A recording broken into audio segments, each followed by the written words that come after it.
വിശുദ്ധ മർക്കോസ് എഴുതിയ സുവിശേഷം 11-ാം അധ്യായം. ജെറുസലേമിലേക്ക് രാജകീയ പ്രവേശനം. അവർ ജെറുസലേമിനെ സമീപിക്കുകയായിരുന്നു. ഒലിവ് മലയ്ക്ക് സമീപമുള്ള ബെത്ഫഗേ, ബെഥാനിയ എന്നീ സ്ഥലങ്ങൾക്കടുത്തെത്തിയപ്പോൾ അവൻ 2 ശിഷ്യന്മാരെ അയച്ചുകൊണ്ട് പറഞ്ഞു, എതിരെ കാണുന്ന ഗ്രാമത്തിലേക്ക് ചെല്ലുവിൻ. അതിൽ പ്രവേശിക്കുമ്പോൾ തന്നെ ആരും ഒരിക്കലും കയറിയിട്ടില്ലാത്ത ഒരു കഴുതക്കുട്ടിയെ കെട്ടിയിരിക്കുന്നത് കാണും. അതിനെ അഴിച്ചു കൊണ്ടുവരുവിൻ. നിങ്ങൾ എന്തിനാണ് ഇങ്ങനെ ചെയ്യുന്നതെന്ന് ആരെങ്കിലും ചോദിച്ചാൽ, കർത്താവിന് അതിനെക്കൊണ്ട് ആവശ്യമുണ്ട്, ഉടനെ തിരിച്ചയക്കുന്നതാണ് എന്ന് പറയുക. അവർ പോയി തെരുവിൽ ഒരു പടിവാതിക്കൽ ഒരു കഴുതക്കുട്ടിയെ കെട്ടിയിരിക്കുന്നത് കണ്ടു. അവർ അതിനെ അഴിക്കുമ്പോൾ അവിടെ നിന്നിരുന്നവർ അവരോട് ചോദിച്ചു, നിങ്ങൾ എന്തിനാണ് കഴുതക്കുട്ടിയെ അഴിക്കുന്നത്? യേശു പറഞ്ഞതുപോലെ ശിഷ്യന്മാർ മറുപടി പറഞ്ഞു. അതിനെ കൊണ്ടുപോകാൻ അവർ അനുവദിച്ചു. അവർ കഴുതക്കുട്ടിയെ യേശുവിൻ്റെ അടുത്ത് കൊണ്ടുവന്നു. അതിൻ്റെ പുറത്തെ തങ്ങളുടെ വസ്ത്രങ്ങൾ വിരിച്ച് അവൻ കയറിയിരുന്നു. വളരെ പേർ തെരുവീതിയിൽ തങ്ങളുടെ വസ്ത്രങ്ങൾ വിരിച്ചു. മറ്റുള്ളവർ വയലിൽ നിന്ന് പച്ചിലക്കൊമ്പുകൾ മുറിച്ച് നിരത്തി.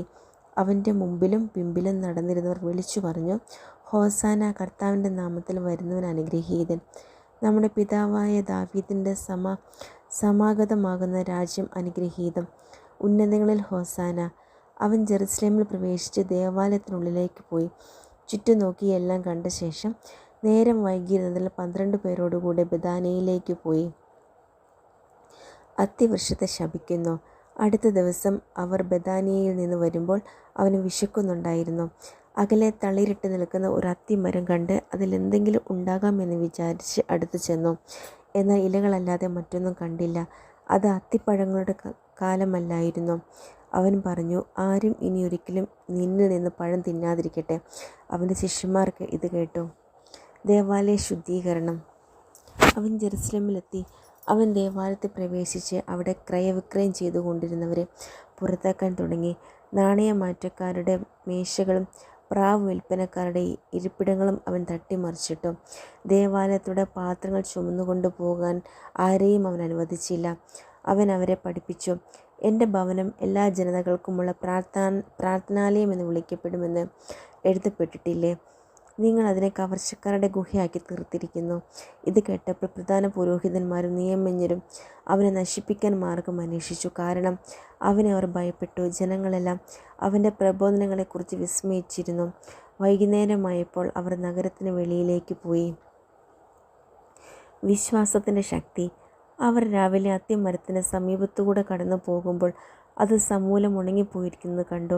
അപ്പോൾ പത്രോസ് അവനെ അനുസ്മരിപ്പിച്ചു, ഗുരു, നോക്കൂ, നീ ശപിച്ച അത്തിമരം ഉണങ്ങിപ്പോയിരിക്കുന്നു. യേശു പ്രതിവചിച്ചു, ദൈവത്തിൽ വിശ്വസിക്കുക. സത്യമായി ഞാൻ നിങ്ങളോട് പറയുന്നു, ആരെങ്കിലും ഈ മലയോടെ ഇവിടെ നിന്ന് മാറി കടലിൽ ചെന്ന് വീഴുക എന്ന് പറയുകയും ഹൃദയത്തിൽ ശങ്കിക്കാതെ താൻ പറയുന്നത് സംഭവിക്കുമെന്ന് വിശ്വസിക്കുകയും ചെയ്താൽ അവനെ അത് സാധിച്ചു കിട്ടും. അതിനാൽ ഞാൻ പറയുന്നു, പ്രാർത്ഥിക്കുകയും യാചിക്കുകയും ചെയ്യുന്ന എന്തും ലഭിക്കുമെന്ന് വിശ്വസിക്കുവിൻ, നിങ്ങൾക്ക് ലഭിക്കുക തന്നെ ചെയ്യും. നിങ്ങൾ പ്രാർത്ഥിക്കുമ്പോൾ നിങ്ങൾക്ക് ആരോടെങ്കിലും എന്തെങ്കിലും വിരോധമുണ്ടെങ്കിൽ അത് ക്ഷമിക്കുവിൻ. അപ്പോൾ സ്വർഗത്തിലുള്ള നിങ്ങളുടെ പിതാവ് നിങ്ങളുടെ തെറ്റുകൾ ക്ഷമിക്കും. യേശുവിൻ്റെ അധികാരം. അവർ വീണ്ടും ജെറുസലേമിൽ വന്നു. അവൻ ദേവാലയത്തിലൂടെ നടക്കുമ്പോൾ പ്രധാന പുരോഹിതന്മാരും നിയമജ്ഞരും ജനപ്രമാണികളും അവൻ്റെ അടുത്തെത്തി. അവർ അവനോട് ചോദിച്ചു, എന്തധികാരത്താലാണ് നീ ഇവയൊക്കെ ചെയ്യുന്നത്? ഇവ പ്രവർത്തിക്കുന്നതിന് ആരാണ് നിനക്ക് അധികാരം നൽകിയത്? യേശു പറഞ്ഞു, ഞാൻ നിങ്ങളോടൊരു കാര്യം ചോദിക്കാം, എന്നോട് ഉത്തരം പറയുവിൻ. എന്തധികാരത്തിലാണ് ഞാൻ ഇവ ചെയ്യുന്നതെന്ന് അപ്പോൾ പറയാം. യോഹന്നാൻ്റെ ജ്ഞാനസ്നാനം സ്വർഗത്തിൽ നിന്നോ മനുഷ്യരിൽ നിന്നോ?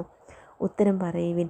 അവർ പരസ്പരം ആലോചിച്ചു. സ്വർഗത്തിൽ നിന്നു പറഞ്ഞാൽ പിന്നെ എന്തുകൊണ്ട് നിങ്ങൾ അവനെ വിശ്വസിച്ചില്ല എന്നവൻ ചോദിക്കും. മനുഷ്യരിൽ നിന്ന് എന്ന് പറയാൻ അവർക്ക് ജനങ്ങളെ ഭയമായിരുന്നു. കാരണം യോഹന്നാൻ യഥാർത്ഥത്തിൽ ഒരു പ്രവാചകനാണെന്ന് എല്ലാവരും കരുതിയിരുന്നു. അതിനാൽ അവർ യേശുവിനോട് പറഞ്ഞു, ഞങ്ങൾക്ക് അറിഞ്ഞുകൂടാ. അപ്പോൾ യേശു പറഞ്ഞു, എന്ത് അധികാരത്തിലാണ് ഞാൻ ഇവ ചെയ്യുന്നതെന്ന് ഞാൻ നിങ്ങളോട് പറയുന്നില്ല.